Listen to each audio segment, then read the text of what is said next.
like part billed one through and part two? taxes, Yeah, so there'd be fourth nothing edition. left there either. It would be, So that was what, county. third, this one here?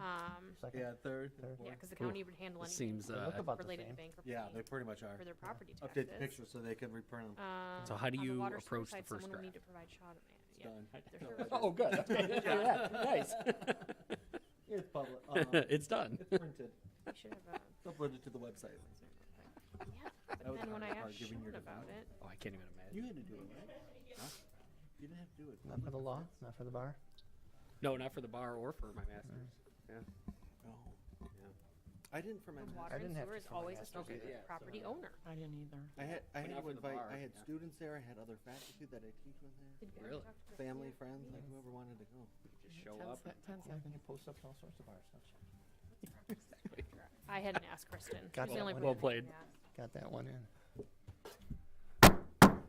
Calling to order the Monday, December 15th, 2025 meeting of the 41st Council of the City of Berkeley.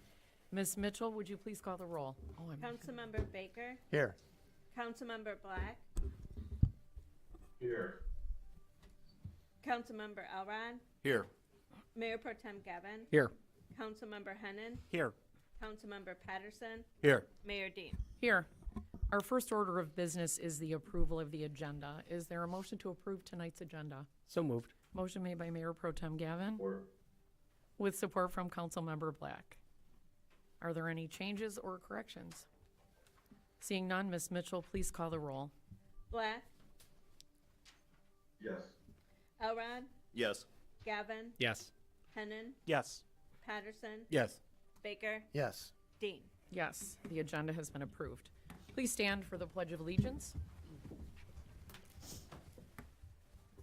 I pledge allegiance to the flag of the United States of America and to the republic for which it stands, one nation, under God, indivisible, with liberty and justice for all. We've now come to the citizens' comments portion of the meeting where you may comment on items not on tonight's agenda. When you come to the microphone, please state your name and city of residence. As a reminder, council will not engage you in discussion. It doesn't mean we don't care.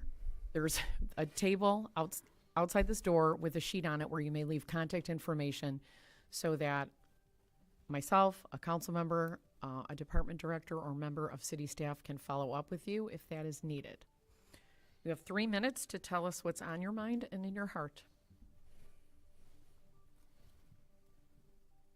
Okay, closing public comments. Ms. Mitchell, please read the items on tonight's consent agenda. 1 minutes of the 41st regular city council meeting on Monday, November 17th, 2025, and city council work session on Monday, November 17th, 2025. 2, warrant list number 1417. 3, declare items as surplus. Is there a motion to approve the consent agenda? Move to approve the consent agenda as presented. Motion made by Councilmember Hennon and seconded by Councilmember Baker.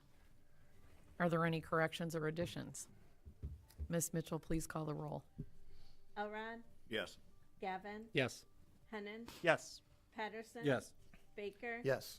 Black, Yes. Dean. Yes, the consent agenda has passed. Ms. Mitchell, please read item number 1 on tonight's regular agenda. Recognitions or presentations from the consent agenda. Seeing none, Ms. Mitchell, please read item number 2.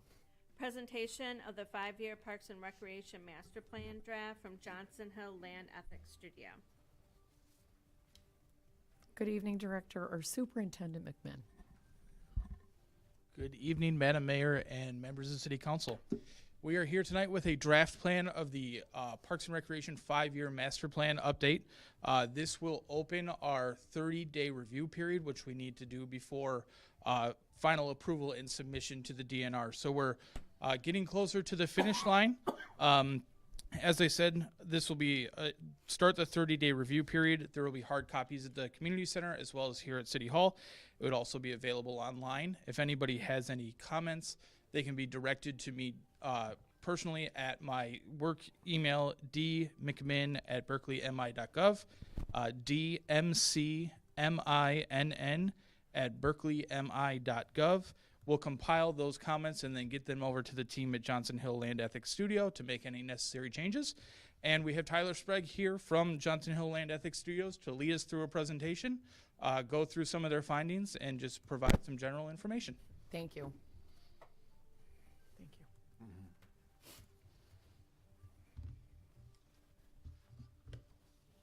Thank you, Dan. Good evening. As Dan said, my name is Tyler Sprague with Johnson Hill Land Ethics Studio. We are a landscape architecture and recreation planning firm based out of Ann Arbor, and we've had the privilege of working with Dan and his team over the last few months to develop this update to the Parks and Recreation Plan. So tonight, I want to spend just a few minutes and walk through the process of updating a plan such as this. I want to hit all the highlights of the different sections that we put together for the plan, which includes both the goals and objectives and the recommendations at the end. And then I do want to address any questions or comments you might have. Thank you. So with that, I want to start by just covering a few basics, a little background information. What exactly is a 5-year Parks and Recreation Plan? So this is a plan, this is a strategic document used to guide the planning, development, and management of parks and open space, recreation facilities, and programming. And why is this important?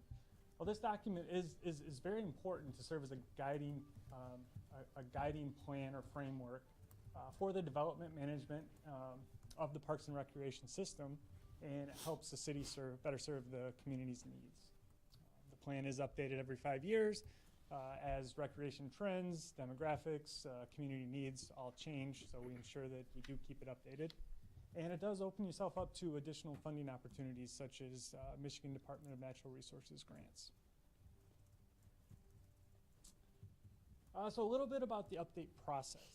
So we did start with an inventory of all the Parks and Recreation facilities, all the amenities that are included within those facilities, and we identified any changes in the level of service. We did research and update information such as demographics, recreation trends. We did implement a public engagement process, which did consist of 2 public engagement meetings, individual stakeholder meetings, and an online survey, which I'll talk about in a little bit more in a second. Utilizing all this information we collected, we worked with Dan and his team to revise, add, edit any goals and objectives that were identified in the previous plan, and then through those goals, identify recommendations for a path forward. And the last thing I'll mention is just that this plan will meet all the requirements of a Michigan Department of Natural Resources 5-year recreation plan. Just a brief overview of the project schedule. So we did start this in late August. We have closed all the public engagement portion of the project. We are right where that, oh, that doesn't work on the screen. We are right where that yellow star is. So what we've got left after this point is, as Dan said, the 30-day public review period.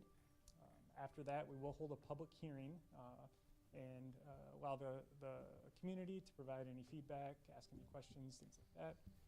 We'll work with Dan, his staff, and leadership to address any of those comments, to finalize the plan, and then it'll come back in front of you for adoption.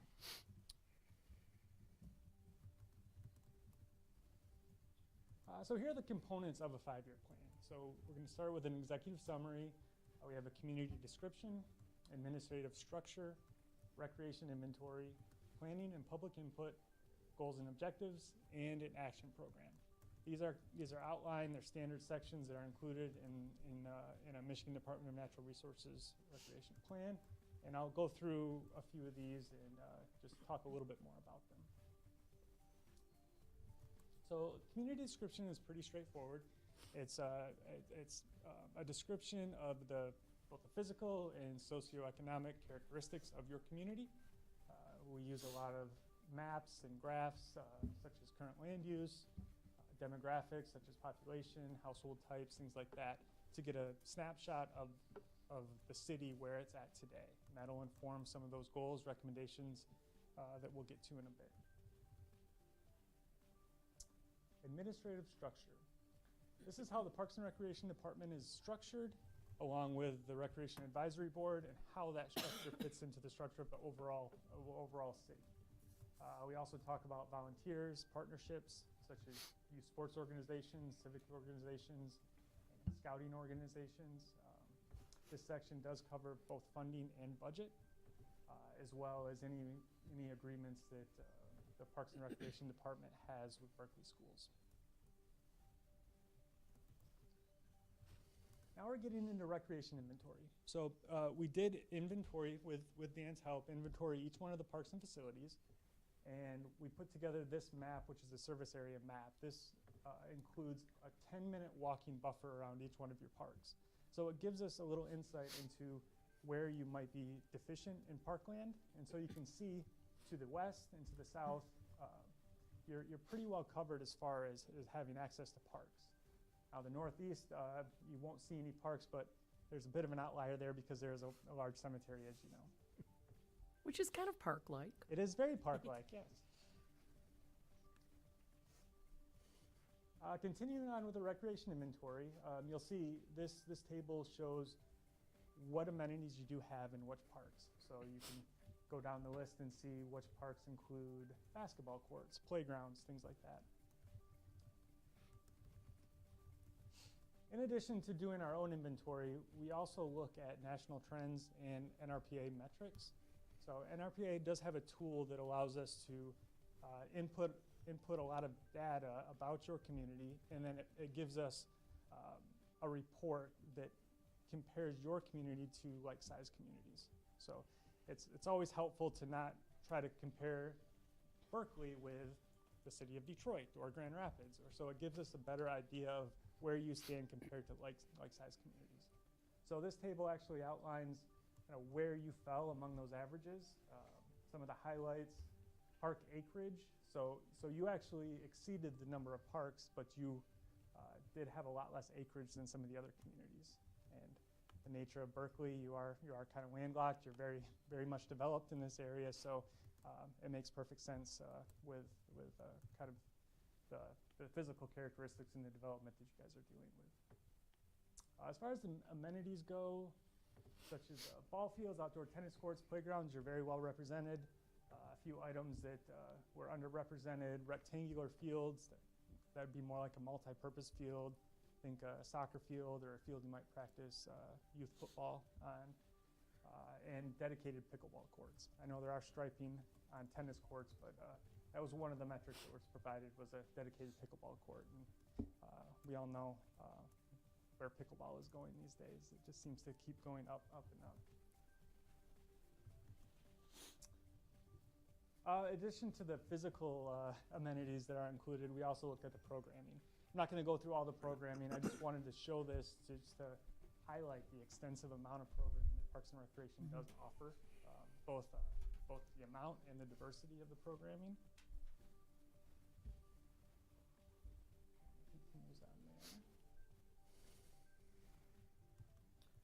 I want to talk a little bit about the planning and public input process.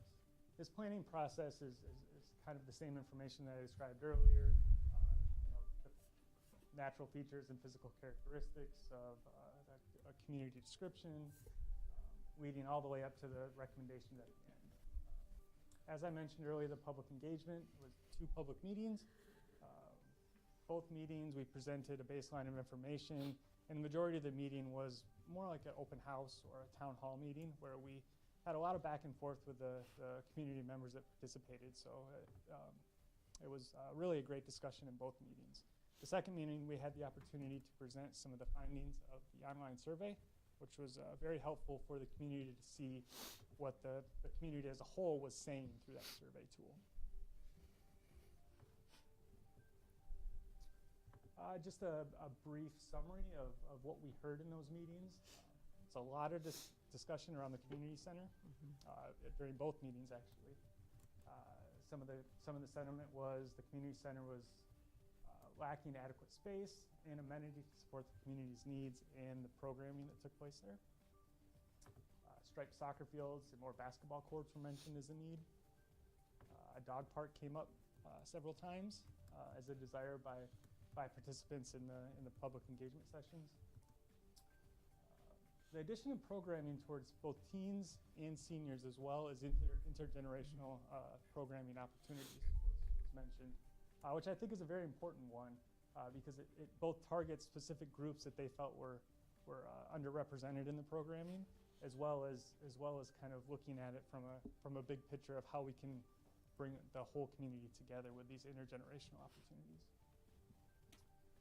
Maintenance was discussed in terms of ensuring that parks that we do have, amenities that we do have, are taken care of versus always looking towards capital improvement projects or new projects. So I thought that was interesting, and I think it's an important thing to consider. The stakeholder meetings, we did hear from both the older adults, the senior groups, as well as youth sports groups. The seniors had nothing but great things to say about the programs that are offered, and Dan and his staff. Their major complaint was just the facilities they were working with and the amount of space they had to do what they wanted to do. One thing that was interesting that was discussed quite a bit was also a senior center, or even maybe a senior lounge where people can interact with one another. And maybe it's not a program space, but it's just a space that's available. It's a dedicated space where they could drop in, interact with others. One participant did mention she used the word lonely, and I thought that was pretty impactful to hear somebody actually say they were lonely looking for that interaction. So I thought that was very helpful to hear. The youth sports groups. I think everybody here knows the ball fields are very well utilized, and you guys do have several ball fields. But overall, they said that all the needs of the youth sports organizations were not met here, and that's mainly in reference to multi-purpose fields, rectangular fields, such as practice space for youth football, or soccer fields. I know they do have small spaces they can carve out for some of the younger participants, but they said that there's not enough space where they could hold an actual game for the older kids. Tyler, I'm so sorry. Do you mind speaking a little bit more into the mic? I'm getting we have a council member who is on Zoom, and he just said he's having trouble hearing. Okay, is that better? Yeah. We'll see. Let me know if it's yes. Thank you. You. We also mentioned improvements at Lazenby Field. They thought there might be an opportunity there to explore a multi-use development. So instead of just being able to accommodate baseball or softball there, they thought there was an opportunity where you could still provide that programming, but develop the space in a way that it could also facilitate both youth football practices or youth soccer as well.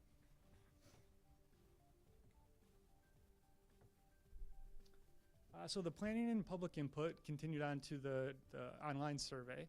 And I'll just hit some of the highlights here. All the survey data is included in the report, both in summary form and the actual report, and then all the raw data is included in the appendices. So demographics. So the age groups that were responding to the survey. Nearly half of the survey respondents were between the age of 30 and 49. And over half of the survey respondents reported having no children in the household. So that gave us a little information about who is using your parks, who's responding, things like that. Park usage. So over 65% of the survey respondents reported they did not utilize City of Berkley facilities due to a lack of facility or a lack of activity being offered. So the main reason is not the location. It's really you don't provide what they're looking for. So that's why they possibly going to other communities or going to private facilities. Oxford Park is the most visited park, followed by Bacon and then Community Park. Satisfaction with parks and facilities. Overall, everybody reported a positive response to this question, aside from the community center itself. So that's the only response that did not fail to make it to the neutral baseline of that question. And then how satisfied are you with Parks and Recreation program and event offerings? Again, you can see the even though we did receive a response from the stakeholder group saying that they were happy with the programming, it was more the space. Here we kind of see a different response. The adult activities and senior activities were the lowest score in this category. Desired improvements. So paved trails, the community center again was cited as a desired improvement, and just general parks and open space were the top 3 responses for that question. What type of recreation amenities would you like to see offered that's not currently available? So swimming pool, indoor fitness facilities, and off-leash dog park were the 3 top responses there. I will note that we did get a great turnout for the online survey. I don't have the figure in front of me, but I want to say it was over 600 responses, maybe even more than that. So it did qualify as a statistically valid survey, which is great. And we did have a few open-ended questions, a few write-in opportunities. So this is just a kind of a variety of responses that we received. As we read through all of the responses, we tried to see what themes were being repeated, and we included those. But you can also see some of the contrast in some of the responses. Somebody said a dog park would be great. Somebody else said don't build another park, and definitely not a dog park. So you can see there is some decisiveness there between responses. And of course, the last one there, we're so grateful for the city parks and programs and all the hard work you do. A resident outdoor community pool would be absolutely incredible for the families here. So it's worth noting that we did hear that a lot about how much people do appreciate what you guys do with your parks. So now I'm going to talk a little bit about the goals and objectives. So again, working with Dan and his team, we went through all the goals and objectives, the previous ones, and we made changes. We added them.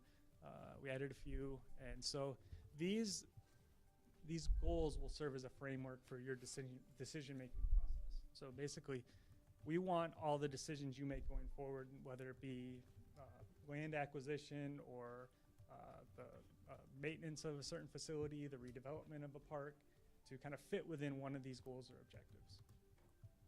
So goal 1, develop, operate, and maintain high-quality recreation facilities to meet the present and future needs of Berkley residents. I will say all the goals are overarching, they're broad, and then the objectives that fall underneath them will be a little more targeted. An example of that under this goal would be evaluate options for improving the community center complex to create a central recreation space that will better serve the needs of the community. Goal 2, develop and/or expand recreation programming to continue to provide high-quality recreation experiences for Berkley residents. So again, an example and an objective that would fall underneath that goal would be identify potential partnerships with other local recreation providers to give residents access to a wide variety of cost-effective programs. Partnerships are a theme you're going to see several times here. I think it's an important consideration in a lot of these because nobody can provide everything that your community wants as much as you would like to. And sometimes it might be a physical constraint, sometimes it might be a monetary constraint, but there are other options that might allow you to provide something but not have to develop it or provide it yourself. So I think that's something that it's always a good consideration. Goal 3, provide recreation opportunities that ensure equitable access for all community members. So some of the objectives here, not only meeting ADA accessibility standards, but also just ensure that your community has equitable access as far as where parks are, how they get to them, where they're located within the city. All those contribute to equitable access for community members. Goal 4, seek and identify and manage financial resources to support the continued operation of the park system and facilities expansion of existing recreation and programs. So the financial piece of it. I mean, we can say we want to develop parks, we want to add amenities, we want to add programs, but there's got to be a way that we pay for it. So this goal not only for capital improvement projects or new projects, but also maintenance. One of the objectives here, explore potential funding opportunities to allow continued operations of parks, facilities, and programs independently of general fund resources. So can we develop a system where we have dedicated parks and recreation funds? Goal 5, seek opportunities to collaborate with a variety of partners to ensure efficient development, operation, maintenance, and stewardship of Berkley parks and enhance the health and well-being of the community. So again, leaning on those partnerships, whether they be private or public, nearby municipalities, an opportunity to share resources and provide something that you're not currently providing. Goal 6, bolster community climate resiliency through sustainably designed parks and recreation facilities. I think this should just apply to kind of everything that we want to look to do. Everything should be looked through the sustainability lens, whether it be using recycled building materials or looking at sustainable green infrastructure, things like that. And so with all those goals and objectives, we lead into the action program. This is a series of recommendations that we're making, and all these recommendations are linked back to the goals and objectives, so we can see which goals and objectives we're satisfying with some of these recommendations. And I'll just hit the highlights. We divided it into 3 categories. There's parks and facilities, there's programming, and there's funding. So, for example, parks and recreation facilities. One of the big ones would be conduct a design study including extensive community outreach to determine the desired amenities and programming to incorporate into the redevelopment of the community center. So that's a big one, and I know that you guys have made strides in that in the past. And so with the feedback we've received both from the survey and during the public engagement sessions, we think it's worthwhile to continue to pursue that and find a way, if possible, to look at the ability to redevelop the community center. I think communication is important, transparency is important as you kind of develop this process to reach back out, and the better you communicate, the more transparent you are, the more buy-in you're going to get, more support, and I think that's crucial, a crucial first step in starting any sort of process like that. Another one that I mentioned earlier, study the possibility of a new outdoor multi-use facility at Lazenby Field as an option. And the last one I want to mention on this page is, well, actually 2 more. I will mention the pocket park opportunities. You guys have had success with that in the past. I think that's a great low-cost solution. So any opportunity that might present itself where you could engage people, bring the engagement to them, especially in underserved parts of the city. And then the dog park. Our recommendation would be to explore the possibility of a dog park, but we did provide Dan and his team with a set of guidelines for siting and designing dog parks, and the amount of space it would take. Not only the space, but also dealing with conflicting land uses. So what's happening adjacent to the dog park? And you have so much residential here, it's hard to find a piece of property where you're not abutting that residential, which would be considered conflicting land use for dog parks. So not only the size, but what's going on adjacent to it is an issue. So maybe if a dog park, the development of a dog park is not feasible, that's when we start looking at those partnerships and see if we can partner with a nearby municipality that already has a dog park, and maybe there's a path to subsidizing those fees for Berkley residents through some sort of program or something. So there are ways that maybe you could provide that as a service, but not have to develop it yourself with the land constraints you currently have. More parks and recreation facility recommendations. I will highlight there are things that were identified by staff and that currently show up on your capital improvement plan, like address drainage issues at Bacon Park and Oxford Park. So there are things that result in maybe a larger study or a bigger capital improvement project. There are also things that address small drainage issues or possibly deferred maintenance. So there is a range of different recommendation here. Implement closed loop walking paths within Bacon Park, Oxford Park, and Community Park. It's also something that came directly from the survey. That was one of the higher responses of what people were looking for, are these dedicated walking paths or closed loops within parks. Recreation programming. Again, we hit at the develop programs that encourage intergenerational activities. It's an important one. Here we also talk about the senior center or lounge that I mentioned earlier. And funding. So explore policies and initiatives with the city leaders that encourage new developments to contribute to funds dedicated to park improvements, operational costs, and maintenance.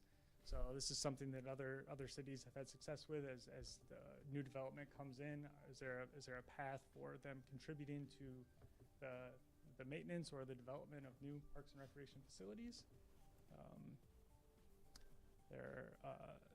This is also where we talk about dedicated funding for the Parks and Recreation Department, not necessarily directly through the general fund, and then also utilize and support organizations such as the Friends of Berkley Parks to assist with event coordination, fundraising, and definitely volunteer efforts. I think would be valuable.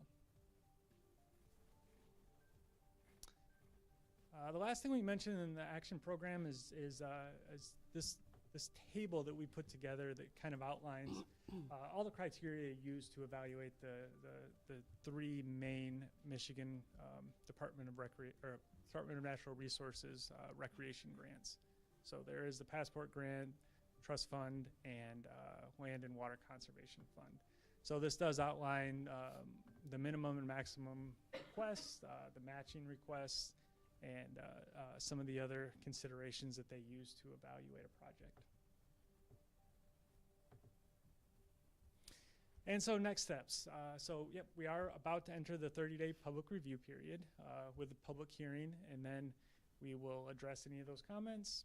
As I said, hopefully the plan will be adopted, and then it will be submitted to MDNR prior to the February 1st deadline. So that is the plan for the rest of the project. With that, I'd love to open it up to see if you guys have any questions, comments, anything that I might be able to address about the plan. Thank you. Yes, I'm sure Councilmember Patterson. Yeah, a couple things. One, thank you for the great presentation. Twice I got to hear it now, but every time I learn a little more, so I thank you for that. As the liaison to Parks and Recreation, I do want to say they were in support of this. And also just the way that you and your firm has dealt with it. I was able to make it to both open houses, and the way you engaged with our community was excellent. So thank you for that. Perfect. Thank you. Councilmember Baker. Thank you, Your Honor. Echo my colleagues' comments. Thank you for the work that you've done and the partnership with our team here. A bit curious about the online survey bit. You mentioned over 600 responses, which sounds great. Was that administered in a way where we could guarantee like somebody couldn't just sit there and hit 47 different responses to it to kind of stack the deck, so to speak? Or was it a bit more loose, or was it kind of controlled that way? How did that work? Any insights? Yeah, there are controls you can put in place for that. We've done that in the past. You can limit it to one response per IP address, but we've also found that there's residences that have multiple families or multiple adults that might want to submit to the survey independently. So we left that open so that we could solicit those additional responses. Okay. All right, and then I just thought it was interesting, some of the contrast between the online and some of the things in person, but still it helps reflect the different perspectives that our community has, and you guys have done a great job trying to navigate to come forward with a plan that'll work for just about everyone. So I will say that with the online survey, we talked about the number of responses we had there. The open houses were immensely helpful. They were also just a very small sample size. I mean, we had anywhere from 10 to 15 participants there, so it was a very small piece of what we received as far as the online survey goes. Cool. One last thought would be some terrific ideas. I love the direction that this is enticing us towards.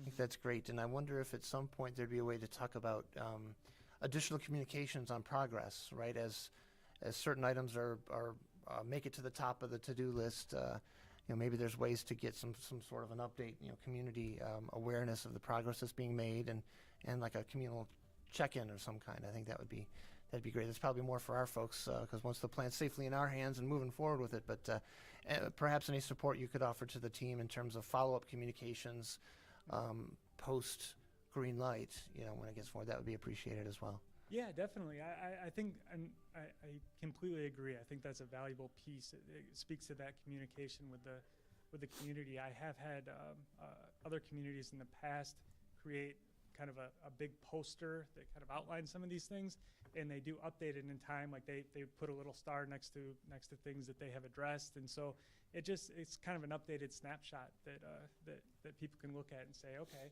well, these were recommended at such and such date, and we're now 2 years removed, and we've addressed A, B, and C out of that list. So I think that's a great idea. Cool. Thank you again for being here tonight. Really appreciate it. Councilmember Alrod.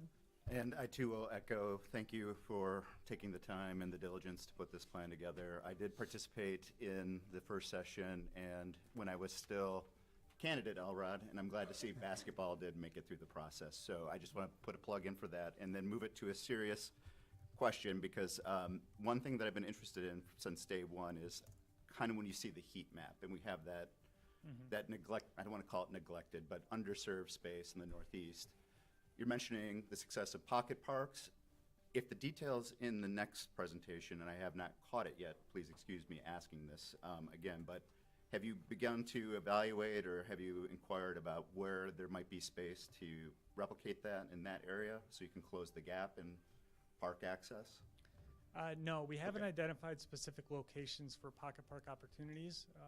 That would be something that we could certainly do. It would have to be done in conjunction with what you actually want to achieve with a pocket park. What type of programming is it associated with kind of a walking program like through the neighborhood or something like that, where you might want to encourage groups of people walking and looking at different interesting sites within the city or something like that. I will say though, there is a cemetery up there, and I know it is not open all the time. It does have gates that close, but I have seen communities utilize those areas as parks and open space.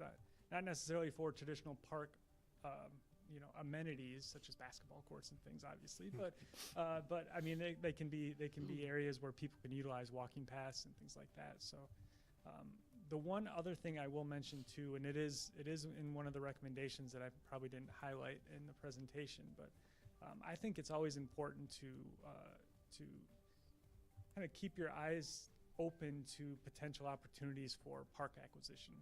If there's an opportunity to acquire land, especially in that northeast area, like you mentioned, even if it's on a small scale, like your tot lot, something like that, I think there's opportunity there to be able to act when an opportunity like that comes about. Thank you. Councilmember Black.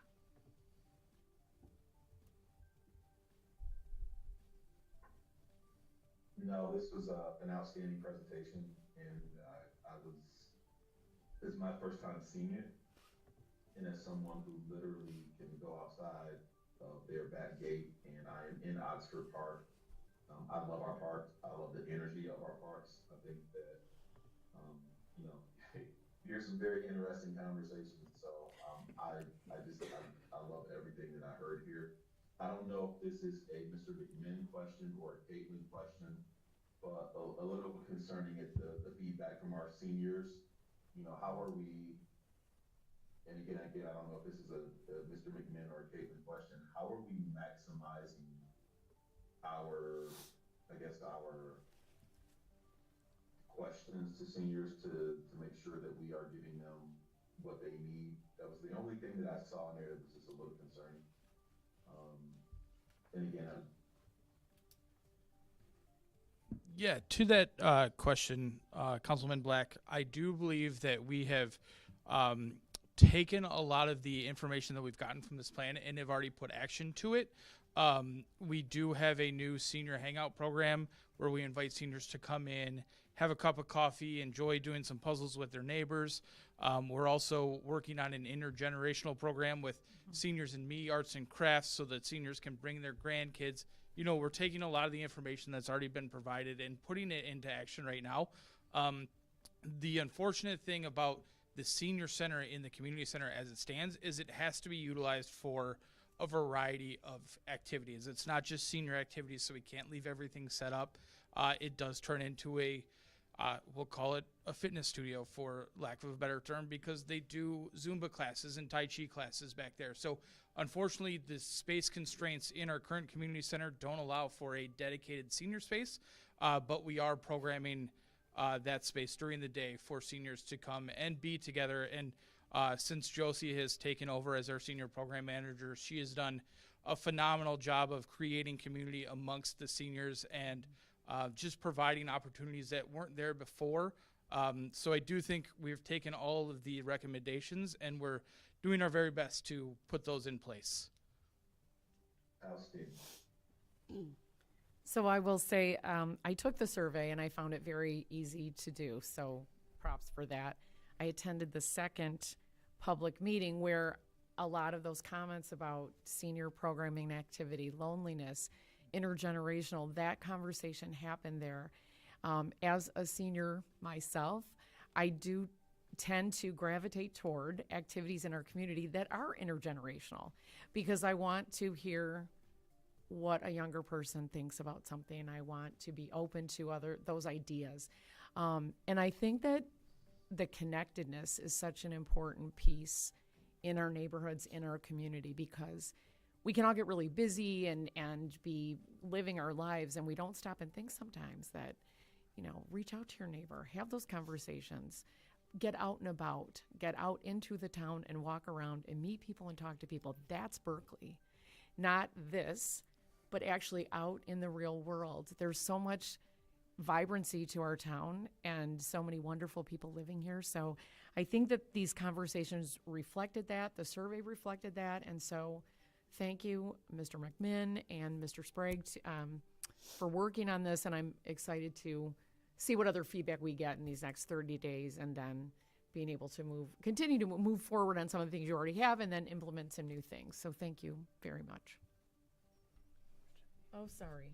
Councilmember Hennon. Yeah, so on the land acquisition piece, just for our future discussion, we had talked about putting aside a fund perhaps for land acquisition in tax foreclosure situations for parking.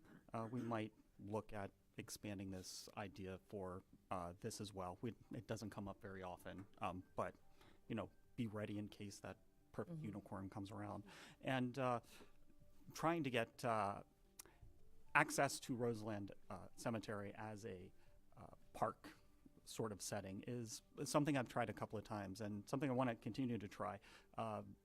As we've made progress in the past, they've changed ownership, and so it kind of resets. Some of the difficulty is with the only entrance, 12 and Woodward. The one at 12 and Coolidge is a maintenance area, and they don't want us going through there. And most of the rest of the way along the fence line, there are tombstones right up to the fence. So getting access to it, except for that one corner on Woodward, is what the real challenge is. And being respectful of the property as well. But it is something that I do see as a great asset and that would really fill a need here. Thank you. Thank you. Ms. Mitchell, please read item number 3 on tonight's regular agenda. Special land use request from Berkley Entertainment LLC to occupy 2960 12 Mile Road with a private assembly space live theater use in downtown district. Ms. Van Vleck. I'm going to hand this over to Ms. Kablansky. Thank you and good evening, everyone. I will highlight some of the things that are in my staff review memo and in the packet, but as always, feel free to follow up with any questions that you might have.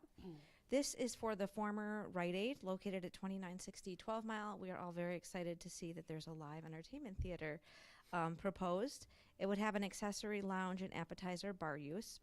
This property is zoned downtown district, and places of assembly, which a theater would fall under, are special land uses in that district.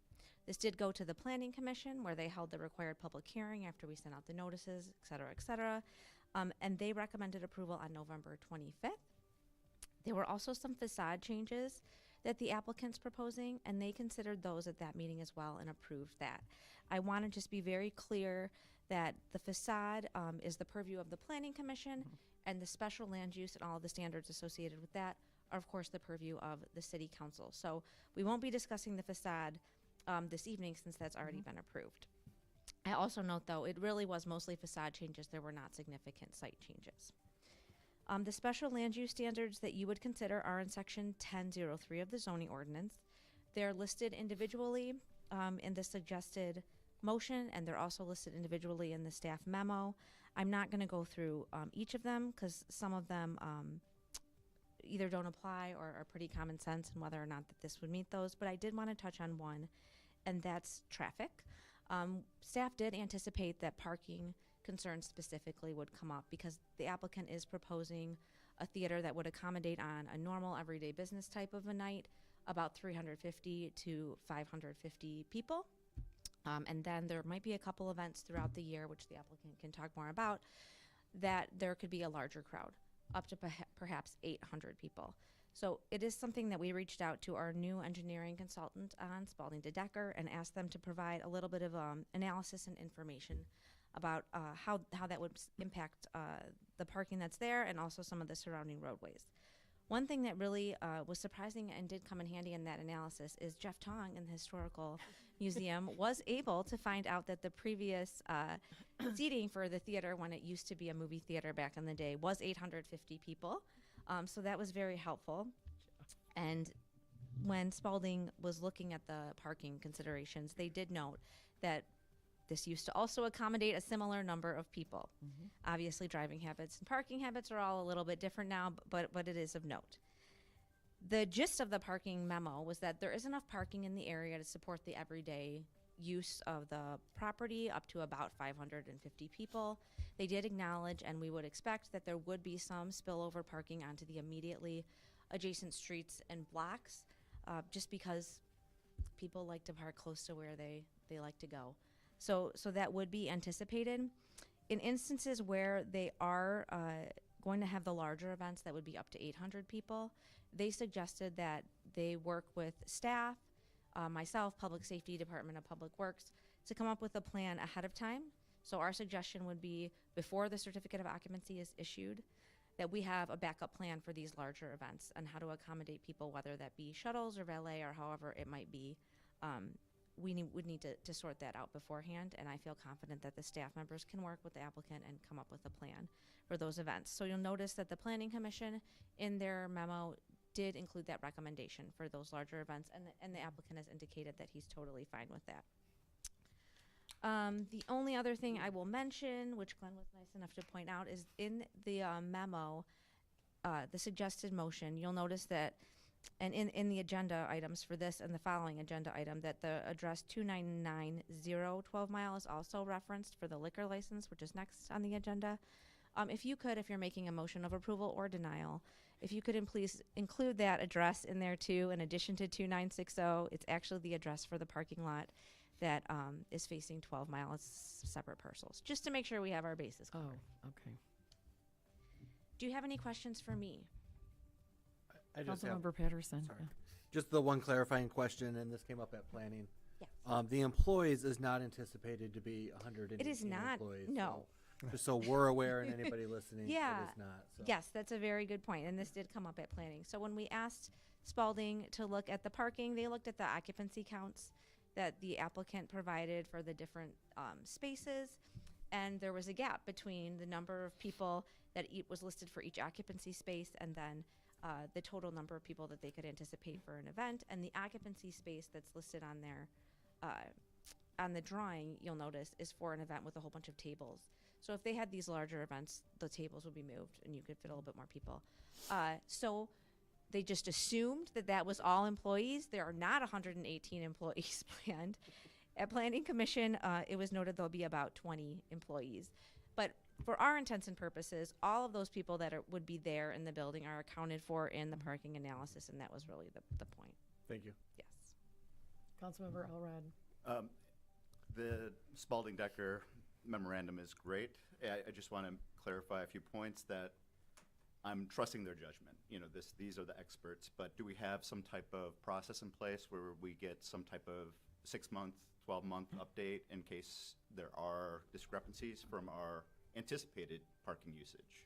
So we would monitor that. Okay. If we run into situations like something that we were talking about in the earlier work session where public safety is concerned that they cannot get down the streets, then we can limit the parking to one side of the street on those streets.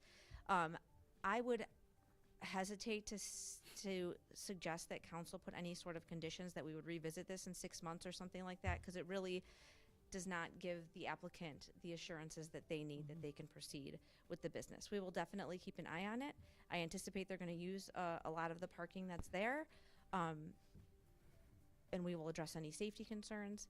If we have to, I'm sure that the applicant would work with us for some of the events that maybe are close to the 550 if we notice a problem, but I would just hesitate to put anything about revisiting on this. Just to follow up, if we do start to see these issues, if we're going to handle them in a more of a ad hoc as they come in basis, is there any mechanism to look at mitigating those issues? Are we building anything into that, or is this open for discussion? So we'll have the plan that we will come up with the applicant and with the internal staff of how to address these larger events. If we do notice that there's just not parking for nights when there's 550 people, then I think that the applicant would be open to us looking at that plan and seeing if we can maybe implement it for some events that reach a little bit smaller number. We really don't anticipate that there's going to be huge issues. Now, that's not, people are going to park on the street. I just want to be clear. 0 issues does not mean no street parking. Right. But we have what we have that's available in terms of municipal parking and private parking. Something I failed to mention that I should mention, it's noted in the packet, is we are working with the theater group and with the current owner as the ownership transitions, and with the Berkley First Church, which owns kind of that last square of parking, to do a municipal lease, so that all of that private parking becomes public parking. And you should expect to see that on your agenda in the next 1 or 2 months. Thank you. Okay, I see the applicants are here. Would you like to come up and tell us anything? Yeah, there's a couple of things. Glenn Wilhelm from Berkley. Actually, Madam Mayor, I had Oh. a question for Kristen. Sorry. Oh, it's all right. Yes. Hi, Kristen. Hi. So, quick question. What do you anticipate the second and third order impacts of, because I think 550 guests, 850 guests, you know, when they're busy, what are some of the second and third order impacts that could have on some of our neighboring businesses? Have we done any studies on that, any analysis on that? So the analysis that was done shows that there's adequate parking on the municipal lots for that number of anticipated people. Something that the applicant pointed out at the Planning Commission that I think is also important and worth noting is that at their other locations where they had a similar use, they've noticed that people tend to park at the restaurants that they go to before the show and leave their car and walk. So I think part of that too could be that some of this parking is spread out to other surrounding restaurant businesses. And a lot of our restaurant businesses share either share their municipal parking that they border with other retail and office type uses that are not open during the peak hours of when we would expect restaurant and live theater use. The other thing that was pointed out in the Spalding memo that it's important to note is Uber. That's not something that's really factored in yet into the ITE, which is the transportation standard manual that everyone looks to for determining needed parking counts. That's not something that's really been heavily factored in yet, and we would expect people probably to be using that service quite a bit for this particular use, and then people can also walk to it too. Does that answer your question?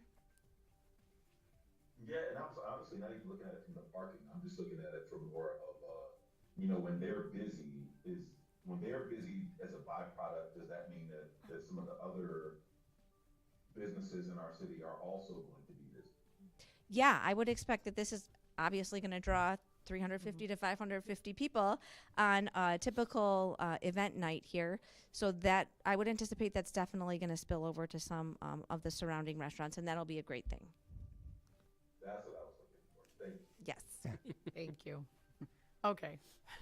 Hello, everybody. Glenn Wilhelm from Berkley Entertainment LLC.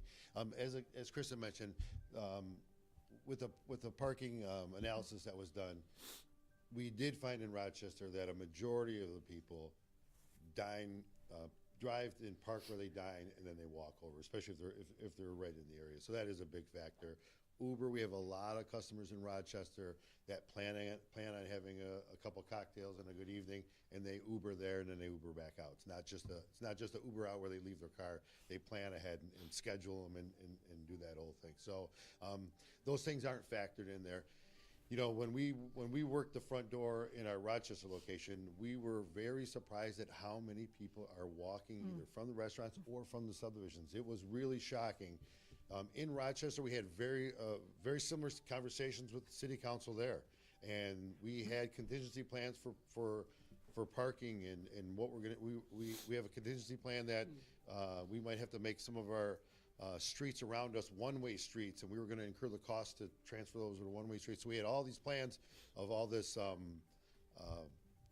the concerns that they had, and none of them came to fruition. It really just was very smooth. Zero complaints from the restaurants. Are all extremely happy to have us there because of our draw factor in there. So, and the other thing I wanted to point out, and I mentioned it at Planning Commission, is conversations of parking lots being full and too many people. Those are good conversations. Those are great conversations to try and figure out and navigate how to handle it and how to work through it. You know, the empty parking lots are a much worse conversation to have as far as I'm concerned. So these are all good things to be talking about. Any Councilmember Baker? Thank you, Your Honor. Let me just start by thanking staff and for their work on this and the processes leading up to this. Thank you for the opening commentary there, and point in there that went by real quick. It's like, wow, right? Berkeley Theater coming back, right? I mean, just let that soak in for a minute. That is super cool.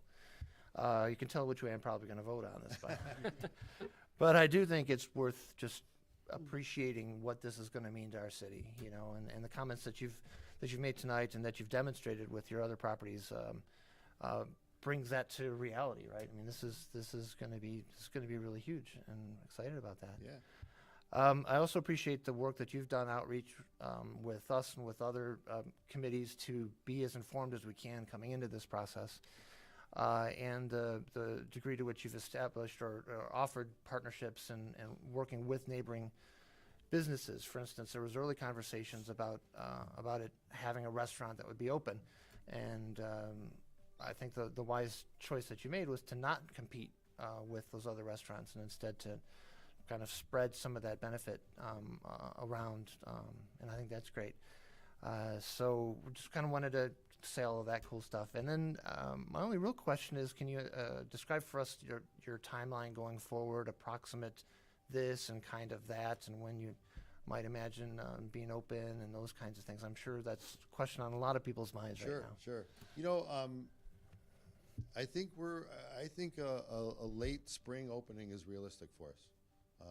You know, we've got a lot of the groundwork done of you know, I've met with DPW staff, and the DPW staff was out with my fire suppression engineer out there last week, and we've got all the pieces are falling into place to pull the trigger and make some sawdust start happening over there. So I think a late spring is realistic for us. Nice. Yeah. Thank you. Sure. Anyone else? Okay, well, All right. it leaves it up to me. I do want to say that, you know, when we first heard about this project, I was really delighted. And then when we had a little tour of the Roxy, I was even more excited. So I'm grateful to all the work, Kristen, that your department has done, and you as well, and your lovely wife, who I know is an integral part of this as well. Absolutely. I think, I mean, I remember the Berkeley Theater. I remember seeing movies there. And to have this come back in such a vibrant way is really just, it's kind of a modern take on our nostalgic space. And I know that a lot of residents were concerned about what was going to go in there. And then the marquee, there was a lot of discussion about the marquee. So it's just, it all has fallen into place so perfectly. And I'm really happy that you're here. Thank you for choosing Berkeley. Thanks. If I could say this real quick, so when Katie and I decided that we were going to look to expand, we looked at 3 different properties in 3 different communities, and we were both in agreement that hands down Berkeley was the place we wanted to be. The meetings that we had with Mayor Dean and Crystal and Kristen and everything, you guys were very welcoming, and we're in love with the theater, just like everyone else around here is as well. So it was a natural for us. We both were saying this is where we want to go. So hats off to you and your team of people you put together, because you've been very welcoming to us, and we appreciate it. Thank you so much. Sure. Okay. So, is there a motion to approve, deny, or postpone the special land use request from Berkeley Entertainment LLC to occupy 2960 and 2990 12-Mile Road with a private assembly space / live theater use in the downtown district? Right. In the Matter Berkeley Theater, PSU-05-25, located at 2960 12-Mile Road and 2990 12-Mile Road, I move to approve the special land use request with the following findings. A, the building is an iconic part of our downtown and been present for over 80 years. Thus, the use is designed and constructed in a manner harmonious with the character and adjacent properties and the surrounding area as compared to the impacts of permitted uses. B, the master plan calls for continued and increased entertainment options in our downtown. Thus, the use is compatible and in accordance with the goals and objectives of the master plan. C, the theater was originally operated with a similar capacity. Based on the traffic study conducted and subject to condition A of this motion, the use is located and designed in a manner that will minimize the impact of traffic. D, as an existing building that was originally operated in a similar manner with no service deficiencies, the use is adequately served by essential public facilities and services. E, the use has been found to be designed, constructed, operated, and maintained to comply with all applicable ordinance standards. F, there are no proposed site layout changes, thus the use does not unreasonably impact the quality of natural features and the environment when compared to typical uses. G, the factors of section 10.03.h of the zoning ordinance have been considered and conditions are found satisfactory. And with the following conditions: A, the applicant must coordinate with the city on any events expected to increase the occupancy of the building beyond 550 persons in order to establish a parking and egress coordination plan. The applicant will finalize details of this plan with city staff prior to the certificate of occupancy being granted. Second. Thank you. Motion to approve made by Councilmember Hennan and seconded by Councilmember Patterson. Questions, comments from council? Okay, I'm opening the, did you? No, I just, whew. Opening the floor for public comment on this agenda item. Okay, seeing none, Ms. Mitchell, please call the roll on the motion to approve the agenda item. Gavin, Yes. Hennan, Yes. Patterson, Yes. Baker, Yes. Black, Yes. Elrod, Yes. Dean. Yes, the agenda item has passed. Congratulations. Ms. Mitchell, please read item number 4 on tonight's regular agenda. Application for issuance of a new on-premises development district liquor license under the Michigan Liquor Code, specifically MCL 436.1521A 1B and MLCC resolution. Applicant Berkeley Entertainment LLC, 2990 and 2960 12-Mile Road, Berkeley, Michigan. Thank you, Ms. Van Vleck. I'll hand this over to City Clerk Victoria Mitchell. Okay. Before you this evening is an application for a new on-premise development district liquor license by Berkeley Entertainment LLC. The application was vetted by all appropriate staff members and the city attorney, all whom provided unanimous approval. As you know, the applicant is here this evening, if you have any questions of the applicant or of staff. And we do recommend that you approve Berkley Entertainment LLC's liquor license application. Thank you. Would you like to come back up? So some of you have, and some of you have not met my wife, Katie. We are true partners. And this license is going to be hers. Anything? Okay, we're good. I mean, we'll entertain a motion and then we might have more questions for you. Sure. Right? Does anyone else want to? One other thing I did want to point out, I'm sorry. Yeah. One other thing I did want to point out is, so we've got 4 liquor licenses currently. Some of them are mine, some of them are Katie's. Zero violations at any of our operations. Thank you. Okay. Okay.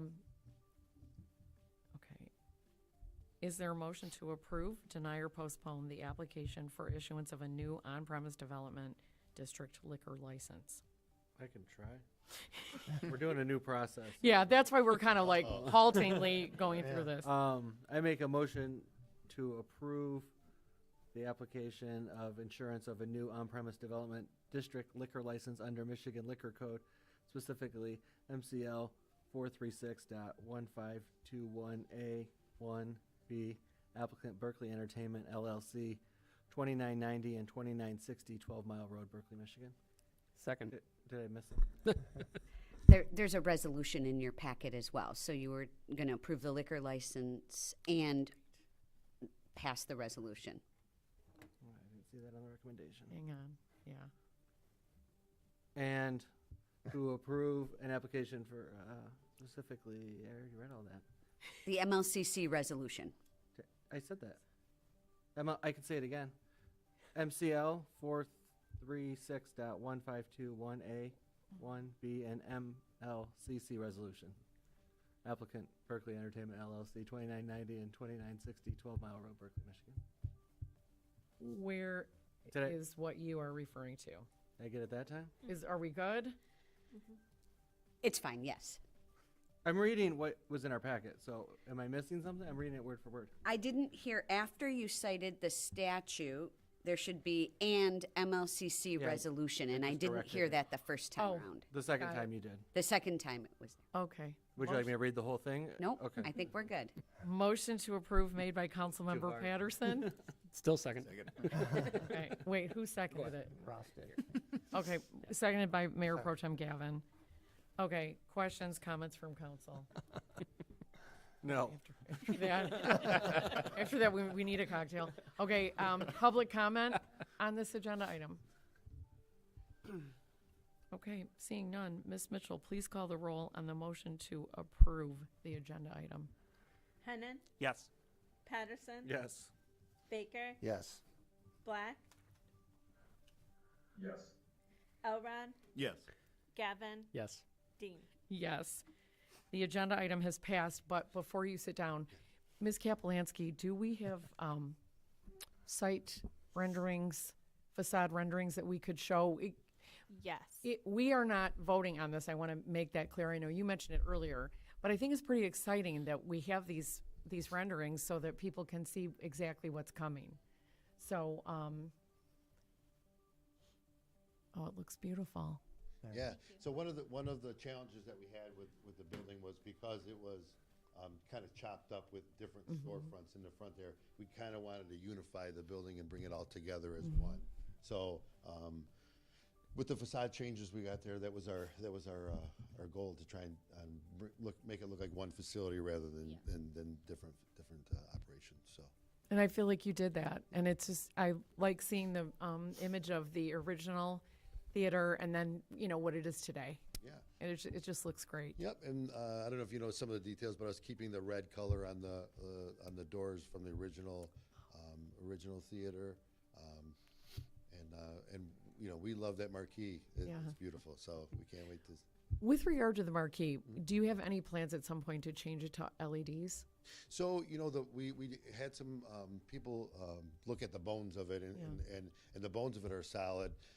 I'm kind of a nostalgia guy, and I kind of like the neon myself. Okay. I I understand that the costs of running the neons can be higher than LED, but I kind of like the neon the way it is. So.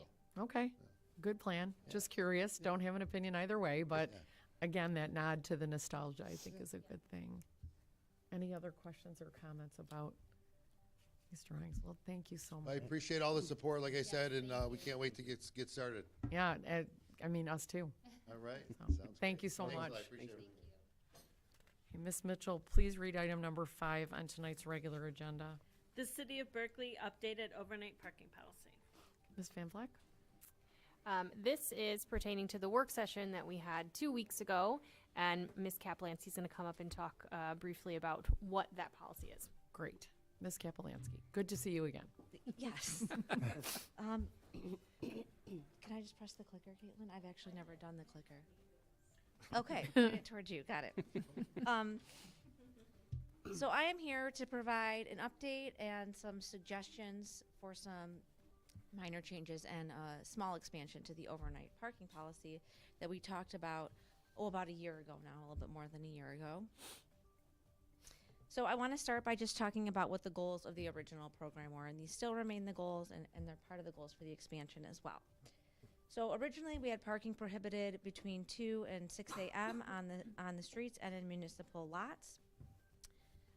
When talking with Department of Public Works and Public Safety, we started talking about how we can reduce the number of cars on the streets while also providing an outlet for residents who could not fit vehicles on their property. And that's kind of where this whole discussion started. We wanted to be able to ticket cars that were parked on the street illegally, but we did have a number of residents who, for various circumstances, could not fit the vehicles in their driveways, and unless they had a generous neighbor, were really kind of stuck. So as a way to do that, we put together an on-street parking program to address some of those goals. We also wanted to establish a parking maintenance fund. We have a lot of municipal parking, and we really didn't have a fund established to try to maintain that. Now, this isn't going to maintain all of our municipal spots, but it does at least get us on the road to start that. As part of this program, we also raised ticket prices from $10 to $50, so that is a much larger deterrent for not getting up and moving your car than it was in the past. As I said, we talked about this starting about a little over a year ago now, a year and a half-ish. The policy was approved originally in August of 2024. Parking changed from 2 a.m. to 6 a.m. prohibition to 2 a.m. to 5 a.m. That was to accommodate some of the people who had to go to work early and were doing a lot of car shuffling. Up to 15 temporary passes per vehicle per year were permitted, and that's free of charge. Residents can access this online now, which previously they had to go to in person, the Department of Public Safety, so much more convenient there. The annual cost of the pass for on-street parking for residential residents is $400. And there also was a hardship put in place for the annual pass. Again, as I mentioned, the revenue that we've raised from this is used to start the parking maintenance fund, and it's also used to run the program. There's a cost for the digital temporary pass service, so we use that to pay for that program as well.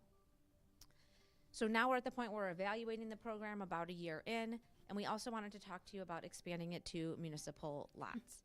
This evening, we're asking you to consider the overnight parking policy in your packet and approve those recommendations. We've had about 30 annual passes issued in the past 13 months. Most often, the annual pass hardship cited was additional drivers with vehicles, and I wanted to quickly just mention some of the other hardships that were listed in the policy or that are listed in the policy. The other ones include a narrow driveway or no driveway at all. We do have a couple properties that don't have any driveway. Corner lots, because they usually have that shorter driveway, would be considered a hardship. Handicap accessibility concerns was listed as well. But most people are citing the additional drivers with vehicles. That $400 has raised $5,200 in revenue for the parking maintenance fund. So that gets us started there. And vehicles parked on the streets between 2 a.m. and 5 a.m. are down on average 37%, and that's based on some sporadic parking counts that Public Safety has done for overnight parking. So most of the program goals so far we're on our way or have achieved.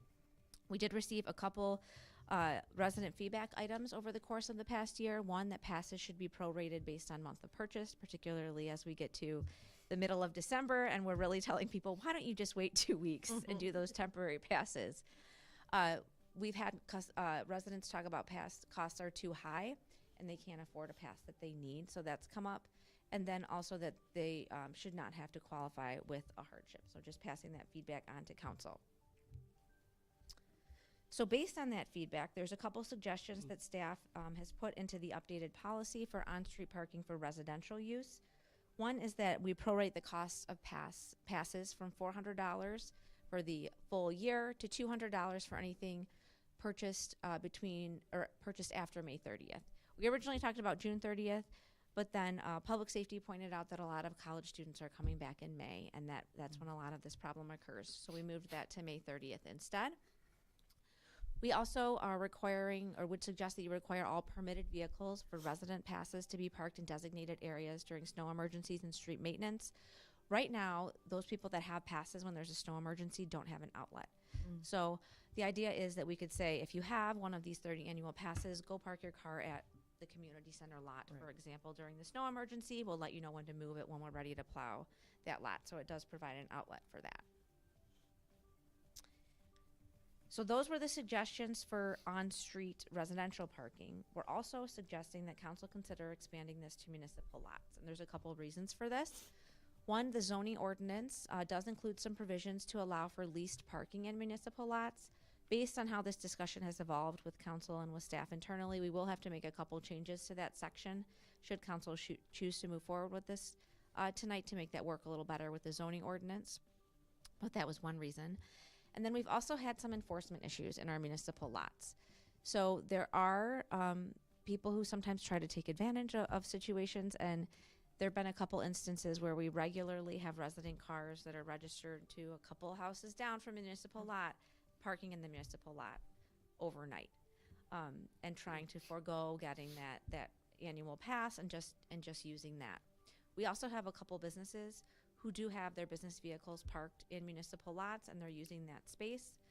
They don't have any parking spaces on site.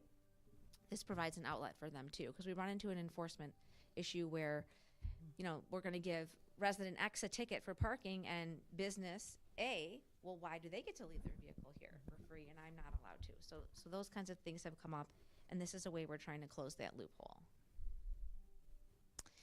So it would be very similar to how we run the on-street residential parking program. There's a few key differences. This would only be for properties adjacent to municipal lots and not included single-family properties that would be adjacent. So the intention is for business use and multiple family use. Only 2 passes per parcel would be allowed. So in some instances, we do have multiple businesses that are on one parcel. The property owner of the parcel would need to purchase the pass, and they can sort out amongst the businesses how they're going to designate that. The annual cost would be $600. This is based on the annual cost it costs the city to maintain one municipal parking space. It's actually $610, so we just rounded down a little bit. And it also fits with how surrounding communities who have similar programs base their fees. Lastly, we would require, again, all permitted vehicles to be parked in designated areas during snow emergencies and parking lot maintenance. And that would be communicated to anyone who has a residential pass or a municipal pass. When we have these situations, they have to provide their email and their cell phone number so that information can be sent out to them. Any questions? We need a motion on the floor to discuss, so, or... Yeah, go ahead. Okay.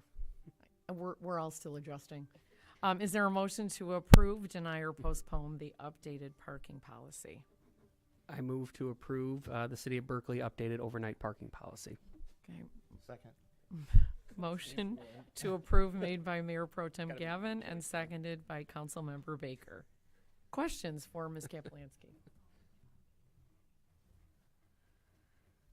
Councilmember Hennon.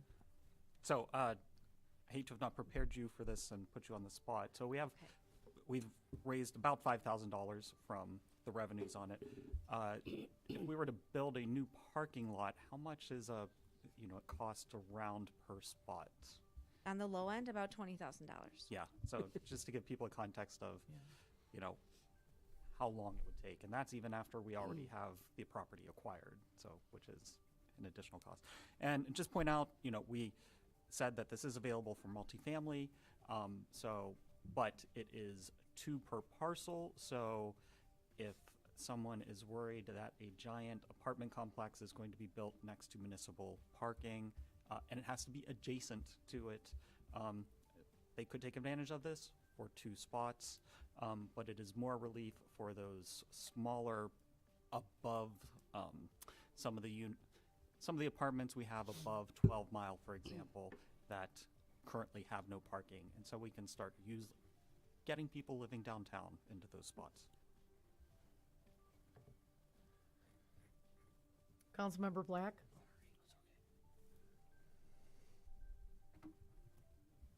No, I think this is a good idea. We are a family of 6, all driving, so we have benefited from the passes. Everything works smooth somehow with 4 teenagers. No one lost a pass, so we're gonna call this a success, and I think this is something that's been good for us as a family, so I'm excited to see what this can do for the municipalities. Thank you. Councilmember Baker. Thank you, Your Honor, and thank you for bringing this back. What I really appreciate about this conversation tonight is the fact that this is based on feedback from staff and all of our folks, plus the residents and the businesses. I like how we rolled this out last year. I thought it was a thoughtful conversation and implementation. And now, based on seeing what happens once we press the play button, how we can make additional adjustments to provide more benefits and streamline it. So I'm grateful for the process that got here tonight. I do think these are reasonable and make sense, especially the proration, I think is a good thing, you know, using May 30th as a delineator. Looking forward to another year with the program, and then as appropriate, continuing to make tweaks to better serve the residents and businesses. So thank you. Yes. I just want to say that this is a great example of cross-department collaboration. So, you know, there was a need in our community, and some would say a problem, and it was community development, public safety, DPW. Really a lot of different A lot of different departments, and all internal. So sometimes, you know, you think that, you know, you can be kind of siloed, but all these departments pulled together to address this problem. And so it took a lot of thought and hashing out of ideas. You were respectful with each other. You listened to each other. You brought us in at various points to give us updates, answered our questions, and then we put this program into use. You know, like we made it go live and we made it real, and now we're seeing the results and the benefits of it, and then expanding it. So well done, everyone. Councilmember Hennon, did you have something else to add? Yes, I promise I'm not trying to upset you. I don't believe you, but go ahead. So I did want to point out something we discussed at the work session, but I don't think we discussed much here. One of our goals was to reduce the number of people parking on street overnight, and when we looked at the censuses that we did and the counts, we found that that is in fact what happened. So from you know, the overriding goal of having fewer people in the streets overnight, this has been a success. I just have one. There's one bullet point that I keep coming back to, and I did last once we got the packet. It says annual parking permits cannot be used on 12 Mile Road or Coolidge Highway. Correct. But behind they can, so it's not necessarily like the parcel number, like the address might be a 12 mile. Oh yeah, we'll make sure we clarify that. So Okay. that should, if you have an annual on-street parking permit as a resident, you cannot leave your car in 12 Mile or Coolidge. Right, and if my business is a 12 mile address, If your I can business, use the municipal lot behind. you use the municipal lot behind. Okay. There will be different color passes for annual versus municipal, so that when the public safety is driving through, they can see, like, you have the red pass and you're supposed to have the blue pass or whatever it happens to be for the lot. So Perfect. yeah, we'll make sure that's clear. Thank you. Good. Any public comment on this agenda item? Seeing none, Ms. Mitchell, please call the roll to approve the updated overnight parking policy. Patterson, Yes. Baker, Yes. Black, Yes. Elrod, Yes. Gavin, Yes. Hennon, Yes. Dean. Yes, the agenda item has passed. Ms. Mitchell, please read item number 6 on tonight's regular agenda. Adoption of various zoning ordinance amendments. Ms. Kaplansky. My last item for this evening, this is round 2. Well, for you. Yeah, for me. Of the new, of the updates to the zoning ordinance that have kind of come about as we've started to use it and noticed some things. Maybe we missed something here. We need to clarify this here. So this is round 2 of that. I'm not going to go through every single one. I'm just going to quickly list them because there is a lot. Yes. The Planning Commission did hold the required public hearing on November 25th, and they did recommend approval. I don't think there will be a round 3 at this point. We have a couple more loose ends we're picking up, but nothing like this list. So I think we've got most of them by now. We are proposing to add definitions for medical office and outdoor service areas, clarify the definition for carports, remove egress windows as projections, match the 2-family site layout approval process in the residential corridor district with the approval process for 2-family uses, include regulations for residential street types in the downtown Gateway Corridor, Woodward Corridor, and Flex districts, to prohibit gun shops within 1,000 feet of an existing child daycare center or child group daycare home. This one's not a cleanup item. This one was in response to concerns identified by a neighboring community. Right now, it just lists schools, so we're adding daycare centers to that. Thank you. Yes. Clarify setback requirements for accessory structures on corner lots, to prohibit properties from outlining windows and buildings with LED or similar rope-style lighting in any district. Currently, that's only listed in the downtown or corridor districts, and there's really no reason not to look at that for our other commercial uses as well. To provide dimensional requirements for compact car spaces, to clarify that a sketch plan is required for site plan review, and lastly, to clarify requirements for non-conforming lots in site design-based districts. Excellent. Ms. Van Vleck, did you want to add anything? I mean, I don't mean to put you on the spot, but is there any commentary that you would like to No, share? I think it's a long list of cleanup items, Oh, yeah. and I commend Director Kapolansky for continuing to go through them and do it. But Right. but no, I have nothing to add. Okay. Is there a motion to approve, deny, or postpone the adoption of various zoning ordinance amendments? All right. A motion, Yeah. Yeah. a motion to approve an ordinance to amend Article 2 definitions, Article 5 use-based districts, Article 6 site design-based districts, Article 8 specific use provisions, Article 9 general provisions, Article 13 exterior lighting standards, Article 14 off-street parking, loading and access standards, Article 15 site plan review procedures and requirements, and Article 16 non-conforming lots, uses, and structures of Chapter 138 zoning of the Berkley Code of Ordinances, to add definitions for medical office and outdoor service areas, and to clarify the definitions for carports, to remove egress windows as projections, to match 2-family site layout approval processes in the RC district with the approval process for a 2-family use, to include regulations for residential street types in the downtown Gateway Corridor, Woodward Corridor, and Flex districts, to prohibit gun shops within 1,000 feet of an existing child day center or child group daycare home, to clarify setback requirements for accessory structures on corner lots, to prohibit properties from outlining windows and buildings with LED or similar lighting in any district, to provide dimensional requirements for compact car spaces, to clarify that a sketch plan is required for site plan review, and to clarify requirements for non-conforming lots in site design-based districts. Motion to approve was made by Councilmember Hennon. Second. It was seconded by Councilmember Elrod. Questions, discussion from council? I just have one quick question. If any of these businesses are now non-conforming, like, for example, the LED lights, do they have to remove those? Or how would that process work? So they would be considered non-conforming. I don't know if we have any right now. Okay.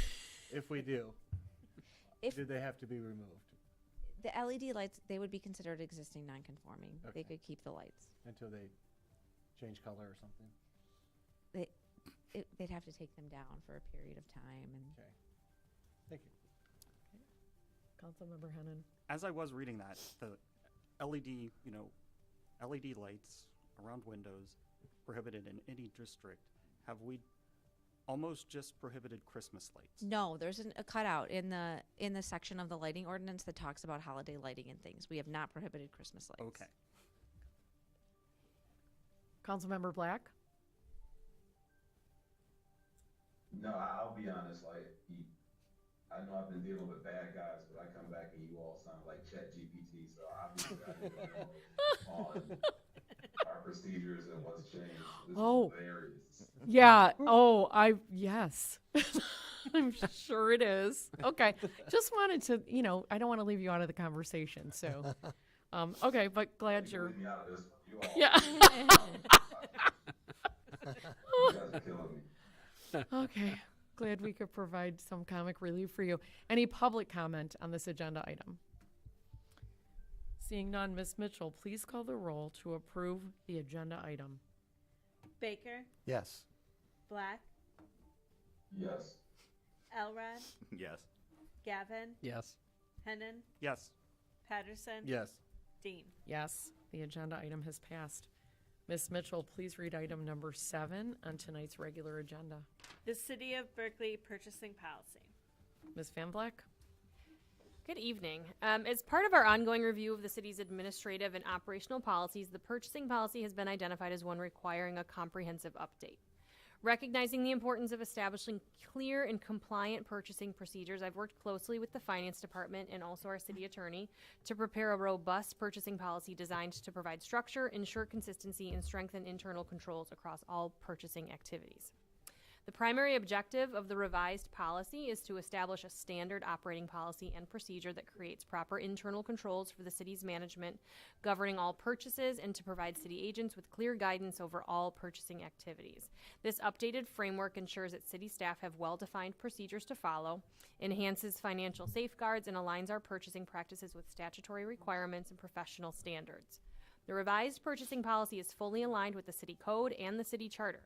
Importantly, the charter states, the manager shall be purchasing agent for the city and shall make all purchases of supplies for the city in accordance with the procedures to be established by council. In keeping with this requirement, the proposed policy outlines the procedures under which the city manager as purchasing agent, myself, will conduct and oversee all procurement activities once formally established by city council if approved tonight. I'd like to note that in our review of the city code during this process, we've identified the need for an ordinance amendment, and the city attorney and I will be working on that and bringing that forward to you. And lastly, I'd like to note a few necessary amendments were also identified in between the packet being released and tonight. So we're going to ask that those be included in the motion. And with that, I'm recommending that City Council approve the purchasing policy with the following amendments. All references to, quote, purchases over $7,500 should read, quote, purchases $7,500 or more. And any references to purchases more than $3,000 should read purchases $3,000 or more. And repeal any previously adopted purchasing policies by the city. Thank you. Is there a motion to approve, deny, or postpone the City of Berkeley's purchasing policy? So I move to approve the proposed City of Berkeley purchasing policy with the following amendments.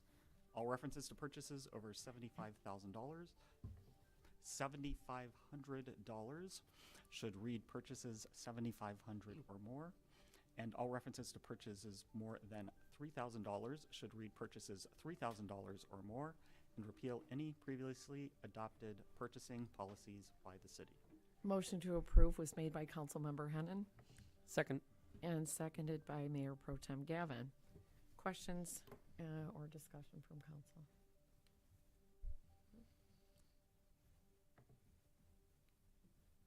Yes. It's getting late. This is going to be scrutinized, so I want to just try to get ahead of some of the questions that we might feel down the road. And under this new policy, I want to make clear that when council votes on a contract item, that we're making a decision to enter into that agreement and setting the key terms, but the city attorney and the chief purchasing officer, city manager, are making sure the paperwork and signatures are within the authority of the charter. That is well within our existing charter. Okay, just wanted to clarify that. Okay, thank you. Any other comments or questions from council? Public comment on this agenda item? Okay, seeing none. Did you want to add anything? Attorney Hamami? Not unless you have any questions about it. Okay, I know. no, I feel like we're good. Okay. Is there a motion to approve, deny, or sorry, I jumped to the next one. Ms. Mitchell, please call the roll to approve the agenda item with the modifications made by Councilmember Hennon and seconded by Mayor Pro Tem Gavin. Black, Yes. Elrod, Yes. Gavin, Yes. Hennon, Yes. Patterson, Yes. Baker, Yes. Dean. Yes, the agenda item has passed. Ms. Mitchell, please read item number 8 on tonight's regular agenda. Resolution of the 41st City Council Rules and Order of Procedure. Ms. Van Vleck. I'm actually going to hand this right back over to City Clerk, Mrs. Okay. Mitchell. Before you this evening is the 41st City Council Rules and Order of Procedure. As you know, this is your document, and you do review it every year around this time and put forth any changes that you see necessary. City Attorney Hamame also provided a comprehensive review of this document, as this is the first time she has seen it. And we do recommend that you approve the 41st City Council Rules and Order of Procedure as stated in R 2125. Thank you. Is there a motion to approve, deny, or postpone the resolution of the 41st City Council Rules and Order of Procedure? I move to approve the resolution of the 41st City Council Rules and Order of Procedure. Motion made by Mayor Pro Tem Gavin Second. and seconded by Councilmember Elrod. Questions, discussion from council? Pretty standard. Yeah. I do like the addition that we did last year. That's still in here about bringing one of us additional to the agenda meeting. I think that's helpful. So thank you for doing that last year and keeping it in there. I thought it was really good. I think that it just widened the circle and allowed for better information exchange and understanding of the process. So thank you for pointing that out. Anything else? Public comment on this agenda item. Okay, seeing none, Ms. Mitchell, please call the roll to approve the agenda item. Elrod, Yes. Gavin, Yes. Hennon, Yes. Patterson, Yes. Baker, Yes. Black, Yes. Dean. Yes, the resolution has passed. Ms. Mitchell, please read item number 9 on tonight's regular agenda. The 2026 City Council meeting schedule and the tentative 2027 City Council meeting schedule. Would you like to talk to us about that? Sure. Before you this evening are the 2026 City Council meeting dates and also a tentative schedule for 2027. Considerations while creating this schedule include the first and third Monday schedule, holidays, election dates, and the council rules and order of procedure that you just approved. We do recommend that you approve the 2026 City Council meeting schedule and the tentative 2027 meeting schedule. Thank you. Is there a motion to approve, deny, or postpone the 2026 City Council meeting schedule and the tentative 2027 City Council meeting schedule? I got to redeem myself. Oh, wait, I need to practice. Yeah, Yeah, you, get the, yeah. you want this one? Yeah. I move to. Oh, this is gonna be good. I move to approve the 2026 City Council meeting schedule and the tentative 2027 City Council meeting schedule. Motion to approve was made by Councilmember Elrod I'll second it. with support from Councilmember Patterson. Council, any comments? Any questions? Council, yeah. City Manager You Van Vleck. may notice that the budget work sessions are not included this Oh, year. okay. And the only reason for that is that we're ironing out the budget schedule, and we're doing it quite a bit earlier this year. In last year, we had to change them anyway, so I wanted to iron them out with you guys, and then we can post them. But we didn't have to put them in here, but I just wanted to call that out. Okay, thank you for doing that. A good point. Any other questions, comments from council? Public comment on this agenda item? Seeing none, Ms. Mitchell, please call the roll to approve the agenda item. Gavin, Yes. Hennon, Yes. Patterson, Yes. Baker, Yes. Black, Yes. Yes. Dean. Yes, the agenda item has passed. Communications. Ms. Mitchell, where do we begin? Councilmember Hennan. All right, the only update I have is the tree board has received our annual Tree City USA and the Growth Award. Just a bit of trivia tonight. I have a new dental cap that's only a couple hours old that the anesthetic came off during reading one of those. I bet it did. And just everyone have a happy and safe holiday season. Thank you. Thank you. Councilmember Elrod. Yes, in terms of the EAC and the BAC, nothing to update outside of the accomplishments for EAC has been published and forthcoming from BAC. I do want to alert everyone that there is a luminary project. There is a sale going on. It's a little different than what we tried 2 years ago. You are sponsoring a higher quality luminary, so you're not taking possession of it. You are actually going to the library, purchasing a tag. It's numbered. It's numbered, not numered. It's numbered, so that we can provide you an order or a basic description and layout of where to find yours if your child or you as an adult want to write a holiday theme message, a non-secular theme message, and find that. So that is going on until we actually put those out on the 21st. How so, much are the tags? So $250 per tag or 5 for 10. Perfect. Yep, it's a little, about 30% markup. But it all goes to us purchasing as a group. Sure. Shrubs, things like that will be used for plantings and park cleanups. So, and I echo the holiday wishes, and please shop local if you can. Thank you. Councilmember Black.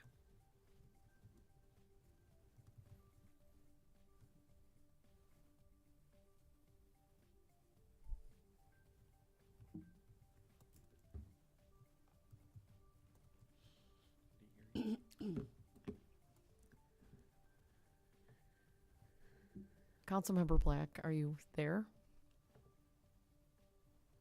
Yeah, sorry, Madam Mayor. That's I had to okay. take it off mute. Okay. So I want to thank you all for providing me some humor this evening.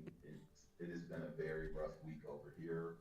For those that have not seen the news, we suffered some unfortunate losses. A civilian contractor and 2 U.S. service members. And I just want everyone to understand this holiday season that there are going to be some families that are hurting. So please extend your prayers to them.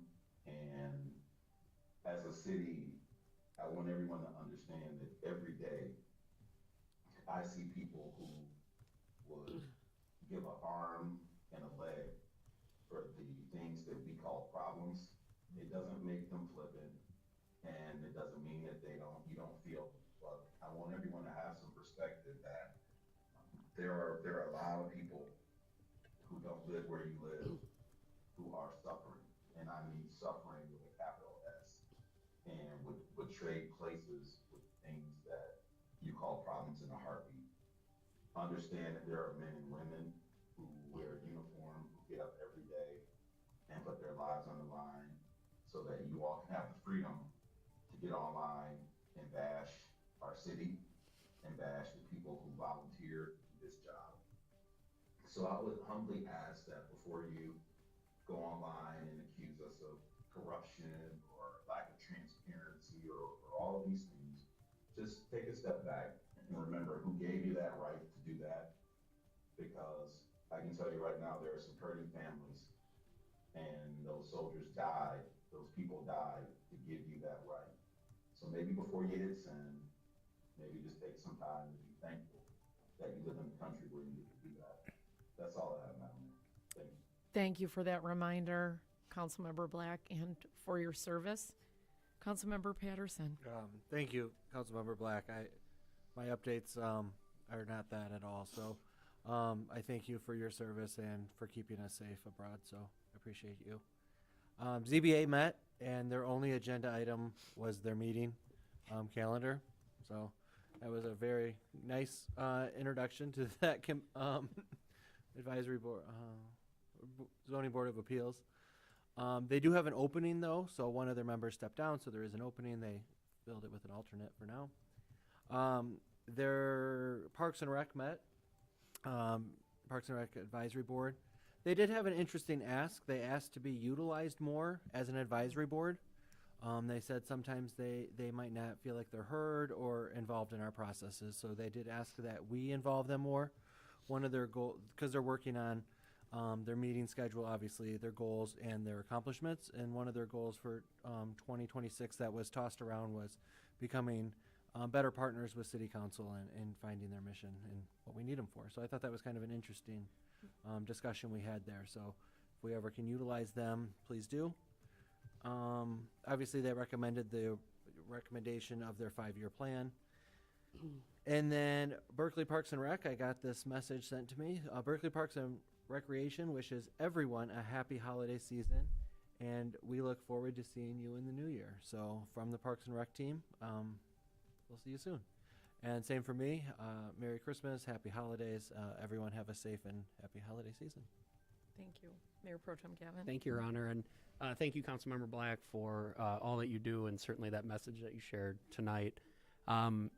I will say that it was a thrill to be at the first Berkley Chamber of Commerce meeting as a liaison, so I really enjoyed it. The 2026 Berk Perk cards are available for purchase at the library, at Woodward Corner Market, the Chamber website, and if you do it through the website, a higher portion of that goes to the Berkley Education Foundation. So kind of a win-win for everybody there. And you can use them now and start saving at over 30 locations. So the next meeting is January 13th at 6 p.m. at the library. And then the library board's next meeting will be January 21st at 7 p.m. At the library. And similar to everyone up here, wish everyone a Merry Christmas, Happy Holidays. It's a privilege to be able to do what we do and to serve the residents of Berkley. And so I don't think that's lost on anybody up here, and just look forward to doing it in the new year as well. Thank you, Councilmember Baker. Thank you, Your Honor. And again, thank you, Councilmember Black. Your words and your service matter. Thank you. Historical Committee, I would like to thank everyone who visited the museum as part of the Holiday Lights Parade festivities. And they are wrapping up their list of 25 accomplishments and their list of 2026 goals and objectives. New holiday ornaments remain on sale at the museum, City Hall, and library. And for more information, please visit berkleyhistory.com. The Downtown Development Authority wishes to thank everyone who rode on the Jolly Trolley as it's made its way through our downtown this shopping season. And many of us had the opportunity to serve as a honorary conductor for that. It was a great time, and it was wonderful to talk with all the folks as they enjoyed the downtown, getting on and off the different places. That was super fun. Let's see, they're working on the next budget cycle, revisions to the facade grant program and mural grant programs, and already starting to think ahead to some of the spring events. For more information on the DDA, you can visit downtownberkeley.com. And finally, it was Desmond Tutu who once said, "Do your little bit of good where you are. It's those little bits of good put together that overwhelm the world." This holiday season is complicated, right? It's a time for joy, yet many folks struggle significantly this time of year. Please be alert and aware of your own state of mind, and know that it's okay if you're not okay. Take care of yourself. Do what you can to be kind to others, especially in this holiday season. And as Archbishop Tutu said, lots of little acts of kindness go a long way to helping make the next few weeks joyful and uplifting. So I too want to wish happy holidays to all, and please hug somebody you love, and maybe you can even get a hug in on Santa if you're lucky. Thanks. Thank you. City Manager Van Vleck. Just a happy holidays to everyone, and I'll see you all in the new year. Ms. Hamame. I'd like to wish you all a Merry Christmas. Thank you. So we've had our annual Holiday Lights Parade last weekend, right? Last weekend. And I just want to give a thank you to the juniors for their hot chocolate, for putting up and decorating the tree on the gazebo so that we can have a tree lighting. The Holiday Lights Parade Committee for their work in organizing, wrangling all the volunteers. I don't know how they do that. Our Department of Public Works, Public Safety, City Manager Van Vleck, Deputy City Manager Young, for your coordination efforts. There are so many moving parts to this parade and this event, and so much that we don't see because it's not on the forward facing, but it's all the behind the scenes things. I really want to give a heartfelt thanks to Eric Clark of Quality Roots on 11 Mile Road. Not long after he opened his dispensary, he reached out to me for a meeting, and of course we sat down, and one of the things he said to me was, I really want to be a good community partner, so if there's anything in Berkeley that I can contribute to, that I can help with. So when I called him regarding the parade, because they needed money. I mean, this was, we have to continue this tradition, but it costs money to do it. And so we needed some help from outside of the usual avenues for fundraising. And I just said, do you remember when you told me you wanted to be a good community partner? I have this great opportunity for you. So I asked him for $10,000 for the parade, and he did not hesitate. And I point that out because he truly is living his words and his actions are matching. He wanted to be a good community partner. He understands what it means to be part of a community. And so part of that is giving back in whatever way you can and in whatever way seems right to you. And I know everybody's giving is going to be different, but it is truly because of his donation that this parade happened. And so again, I want to thank him from the bottom of my heart. The last thing I always say at the end of the parade before I give Santa the key to the city, and I always say this is for adults and children. Have you made wise and loving choices this year? Have you been kind when it would have been easier not to be? And this year, these 4 little girls were like right in the front of the gazebo. And if I could, I wish I had a camera to have captured their faces. They were just like in the glow of the lights. Their eyes were shining. They were hanging on my every word, and I think really just because it's like, okay, hurry up, Mayor Dean, let's get to the big guy here. But it was just so precious, and so it's that spirit of the holiday that I hope it's in all of your hearts, no matter what you celebrate. But they kind of encapsulated, for me anyway, and the viewpoint that I had, what the holiday spirit means. So happy holidays, Merry Christmas, and I look forward to seeing everyone in the new year. I want to congratulate Councilmember Patterson for receiving his DNP, which I learned was a Doctor of Nursing Practice. So he's hands-on, boots on the ground, really doing the things. And I know that was not a small task, so congratulations. Thank you. We're thrilled for you. Yes. And congratulations to Lieutenant Hadfield for his 25 years of service on the Berkeley Department of Public Safety. We're fortunate to have you. And with that, I will entertain a motion to adjourn.